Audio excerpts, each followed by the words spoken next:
Վերջին շրջանում առաջին անգամ ենք հնարավորություն ունենում ձեզ հետ շփվելու։ Նախ դատական գործի մասին խոսենք, ինչպես կբնութագրեք այս գործը ու հիմա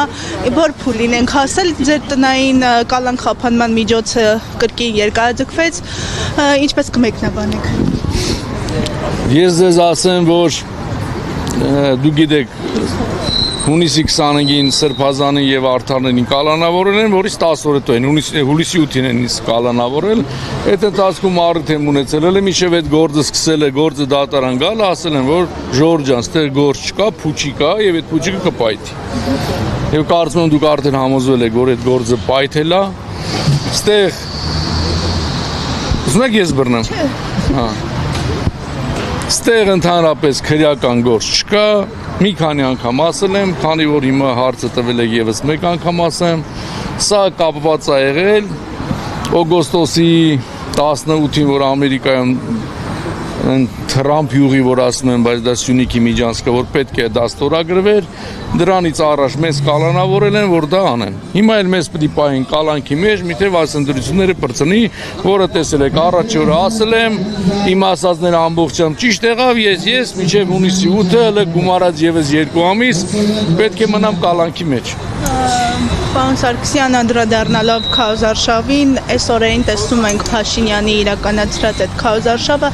բավականին միջադեպեր են այս ընթացքում տեղի ունենում, կնոջ վրա է գոռում, հրմշտում են եւ այլն, ընդդիմադիրներին է թիրախավորում, ամենավատ բառերով խոսում է, համբա, լակոտ եւ այլն, իր այդ վարքագիծը ինչպես կմեկնաբանեք։ Հստակ ասեմ, որ Նիկոլ Փաշինյանը կարա հայրենիք չսիրի, իր ժողովրդին չսիրի, բայց ընտրություններից հասկանում է։ Ինքը դուրս գալով քարոզարշավի շփվելով ժողովրդի հետ, ինչքան էլ վարչական ռեսուրսը բերեն ապահովեն, մարդը ինքը հասկանում է, որ ինքը շանս չունի ընտրվելու։ Ժողովուրդը իրանից թեքվել է եւ այդ ֆոնի վրա ինքը արդեն սկսել է անցնել ռեպրեսիաների։ Տեսնում եք ինչ ասում է, լրտես են ցեմենտի գործարանը կվերցնենք, դա կոչվում է ինքը տեսնելով, որ ընտրազանգված չունի եւ ինքը չի ընտրվելու, փորձում է, ես հիմա վստահ եմ, որ սենց շարունակվի, կարող է եւ ընտրության էլ չհասնենք եւ ինչ որ մի քայլեր ձեռնարկել։ Երանի եք տալու Հայաստանից փախնեք, չեք կարողանալու, հնարավորություն չեք ունենալու։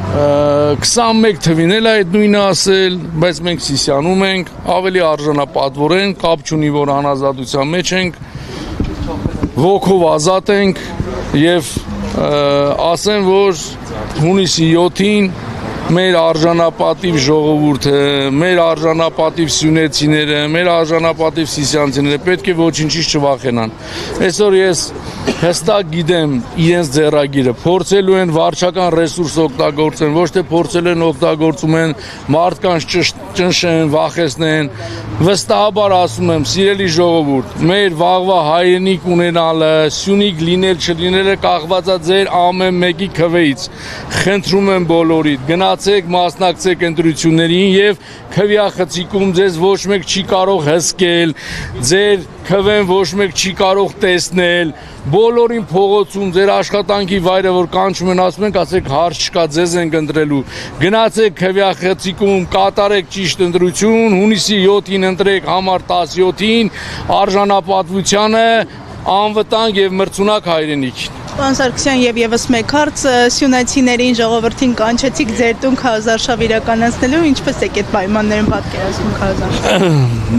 Ավելի շատ սիսյանցիները ասեն, որ գիտեն մեր օջախի դռները միշտ բաց են եղել։ Պարոն Սարգսյան ջան, հաջողություն կներեք, ես ինտերվյու տալու հնարավորություն չունեմ, բայց կոչ եմ անում բոլորին թող իջնեն ընտրության անպայման հանուն Հայաստանի Հանրապետության, հանուն պետականության, հայոց պետականության։ Իջեք ընտրությունները, անպայման գնացեք, մի զալացեք, մասնակցեք, քվեարկեք հանուն Հայաստանի Հանրապետության։ Հայաստանի Հանրապետության ուժեղ, բարգավաճ, դաշնակցային, միասնական Հայաստանի, հանուն Հայաստանի։ Միասին կարող ենք։ Բոլորը գիտեն, որ մեր ընտանիքը հյուրասեր եւ հյուրընկալ ընտանիք է եղել, դա իմ ծնողներից է եկել, այդ կոչս ուղղակի դատանի որոշումից հետո այլ տարբերակ չկա։ Բնականաբար քարոզարշավի բնույթը այնպիսին է, որ տեխնացուն ինքը անձամբ պետք է գնա բոլորին տեսնելու եւ ասեմ, որ հենց նես չի, որ ես մնացի կալանքի մեջ, որտեվ իրանց մեջ մահ կա, գիտեմ, որ ես սիսյանցիներին եմ շատ սիրում ու հարգում, սիսյանցիներն էլ ինձ են շատ սիրում եւ հարգում, որտեվ իրանք տեսել են իմ կատարած աշխատանքը եւ այս 6 տարիների պայքարը։ Իրանք վախենում են, որ ես գնամ, բռնեմ իմ սիսյանցիների ձեռքը եւ նայեմ իրանց աչքերի մեջ, ընդհանրապես ասեմ ճիշտ ընտրություն արեք։ Դրա համար ես սահմանափակված եմ եւ բնականաբար այն ինչ աշխատանք պետք է անեի դուրսը հնարավոր չի, բայց ես հիմա այդ հնարավորությունը ստեղծում եմ եւ եւս մեկ անգամ մեր բոլոր արժանապատիվ սյունեցիներին, ընտրողներին հրավիրում եմ մեր տան դռները բաց են, ով ցանկություն ունի կարող գա զրուցի, համ հաց կուտենք, համ էլ սիսյանի կեռ կուտենք։ Ես էլ եմ շնորհակալ։